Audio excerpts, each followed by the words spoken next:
উত্তর দিনাজপুর জেলার রায়গঞ্জের তরুণ অংশুজয় দাস ক্যারাটে খেলায় এনে দিলেন এক অভিনব প্রযুক্তিগত পরিবর্তন। বর্তমানে এলএনসিটি বিশ্ববিদ্যালয়ে স্পোর্টস ম্যানেজমেন্টের ছাত্র অংশুজয় বিশ্বের প্রথম flagless and cordless joystick scoring system তৈরি করেছেন। প্রচলিত পদ্ধতিতে রেফারি ও বিচার করা রঙিন পতাকা তুলে পয়েন্ট প্রদান করেন।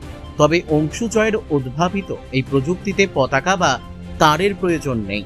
হাতে ধরা কর্ডলেস জয়স্টিকের বোতাম চাপলেই মুহূর্তের মধ্যে পয়েন্ট সেন্ট্রাল ডিসপ্লে বোর্ডে প্রদর্শিত হবে। ফলে স্কোরিং হবে আরও দ্রুত, নির্ভুল ও স্বচ্ছ। অংশুজয়ের কথায়, ক্যারাটে ম্যাচ পরিচালনাকে আধুনিক ও বিতর্কমুক্ত করতেই এই প্রযুক্তির ভাবনা। সম্প্রতি কলকাতার নেতাজি ইনডোর স্টেডিয়ামে অনুষ্ঠিত বিশ্ব ক্যারাটে চ্যাম্পিয়নশিপে প্রথমবার এই প্রযুক্তির ব্যবহার করা হয়। জাতীয় ও আন্তর্জাতিক ক্যারাটে বিশেষজ্ঞরা এই উদ্ভাবনের ভূয়সী প্রশংসা করেছেন। ইতিমধ্যেই এই ভারতীয় প্রযুক্তি নিয়ে মালয়েশিয়া থেকে আমন্ত্রণ পেয়েছেন অংশুজয় দাস। ভবিষ্যতে অলিম্পিক ও এশিয়ান গেমসের মতো আন্তর্জাতিক আসরেও এই প্রযুক্তির ব্যবহার নিশ্চিত করাই তার লক্ষ্য। রায়গঞ্জের এই তরুণের সাফল্যে গর্বিত এলএনসিটি বিশ্ববিদ্যালয়, উত্তর দিনাজপুর তথা সমগ্র বাংলা।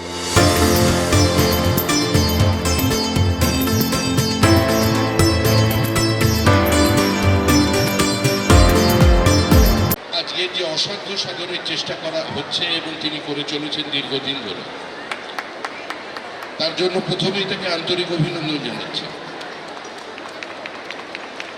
পশ্চিমবঙ্গে ক্যারাটেকে জনপ্রিয় করতে এবং যারা এই খেলায় আছেন তাদের মান আন্তর্জাতিক স্তরে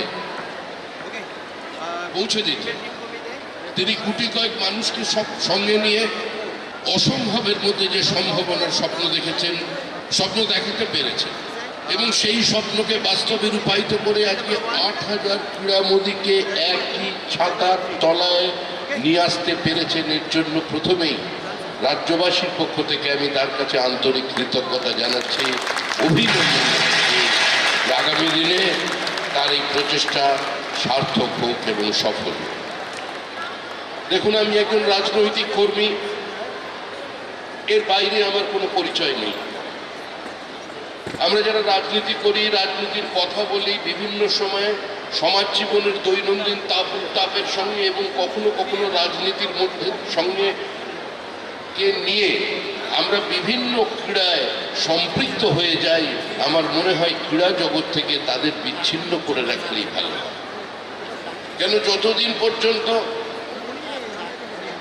এই খেলোয়াড়দের মধ্যে, বিভিন্ন স্পোর্টস একাডেমির মধ্যে রাজনৈতিক ব্যক্তিদের প্রাধান্য থাকবে, ততদিন পর্যন্ত এর কোনো সার্বিক উত্তরণ বা সার্বিক পরিবর্তন করা সম্ভব না।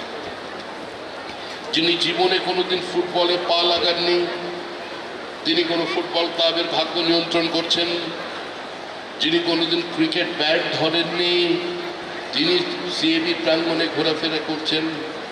এই পরিস্থিতির বাইরে আমাদের রাজ্যকে বের করে আনতে হবে। তাই অরাজনৈতিক এক ব্যক্তিত্ব, তার সঙ্গে আমার ব্যক্তিগত সম্পর্ক ভালো, কিন্তু দূর দূর পর্যন্ত রাজনীতির সঙ্গে তার কোনো যোগাযোগ নেই। তিনি আজকে এই উদ্যোগ নিয়েছেন এবং আমাকে আমন্ত্রণ জানিয়েছেন। এই আমন্ত্রণ জানানোর ঔদ্ধত্য তিনি দেখিয়েছেন, যেন যে মানুষটাকে দেখেছেন তার শরীরটাকে দেখলে যারা এখানে খেলাধুলো করছেন তারা কিছুক্ষণের মধ্যেই নিস্তব্ধ হয়ে পড়বে, তাদের উৎসাহই হারিয়ে ফেলবে। তাই এই প্রচেষ্টা তার সফল হোক, সার্থক হোক। আপনারা আনন্দের সঙ্গে আজকের এই ক্যারাটে চ্যাম্পিয়নশিপকে উপভোগ করুন। তরুণ প্রজন্মের যারা আছেন তারা এখান থেকে অনেক শিক্ষা নিয়ে বাড়ি যাবেন। কে জিতলেন কে হারলেন তার থেকে বড় কথা হলো আপনারা এখানে অংশগ্রহণ করেছেন এবং একজনের একটা অদম্য প্রচেষ্টা, ইচ্ছা শক্তির জোরে এই নেতাজি ইন্ডোর স্টেডিয়ামে আপনাদের তিনি সমবেত করাতে পেরেছেন এবং পেরে চলেছেন। তাদের এই সংগঠনের ভবিষ্যতের সার্বিক সাফল্য কামনা করে রায়গঞ্জ থেকে রামকৃষ্ণ দাসের রিপোর্ট, কুলিক নিউজ।